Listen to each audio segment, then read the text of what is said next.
దావీదుని దేవుడు రాజుగా అభిషేకించినప్పటికీ కూడా అతడు సింహాసనాన్ని అధిష్ఠించడానికి దేవుని సమయం కోసం ఎదురు చూశాడు. 2 సార్లు సౌలు దావీదు చేతికి చిక్కినప్పటికీ కూడా దావీదు సౌలుకి ఏ హాని చేయలేదు. సౌలును చంపేసి దావీదు సింహాసనాన్ని అధిష్ఠించి దేవుడు నన్ను రాజుగా చేశాడు అని చెప్పుకోవచ్చు, కానీ దావీదు అలా చేయలేదు. ఆ సమయంలో కూడా దావీదు దేవుడు హెచ్చించేంత వరకు దేవుని సమయం కోసం కనిపెట్టాడు.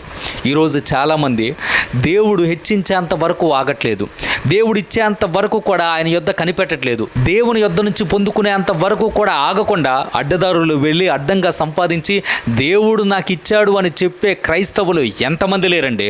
రక్షించబడిన వెంటనే గొప్ప వ్యక్తులు కావాలని, సేవ ప్రారంభించిన వెంటనే గొప్ప బోధకులు కావాలని, రాత్రికి రాత్రే సెలబ్రిటీలు అవ్వాలని, అందరూ తమను గుర్తించాలని, అందరూ తమను గౌరవించాలని, అందరికీ వారు తెలియాలని, అందరూ వారికి విలువ ఇవ్వాలని చెప్పేసి పేరు ప్రఖ్యాతుల కోసం ప్రాకులాడి దేవుని చిత్తం కోసం కనిపెట్టకుండా అడ్డదారుల్లో ప్రవేశించే వ్యక్తులు ఎంతమంది లేరండి.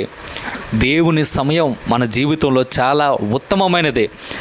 తగిన కాలమందు ఆయన మిమ్మల్ని హెచ్చించినట్లు ఆయన బలిష్టమైన హస్తమ కింద దేన మనస్కులై ఉండుడి అని చెప్పేసి దేవుని వాక్యం సెలవిస్తూ ఉన్నది. మనకు ఎప్పుడు ఏది ఇవ్వాలో మన దేవునికి బాగా తెలుసు.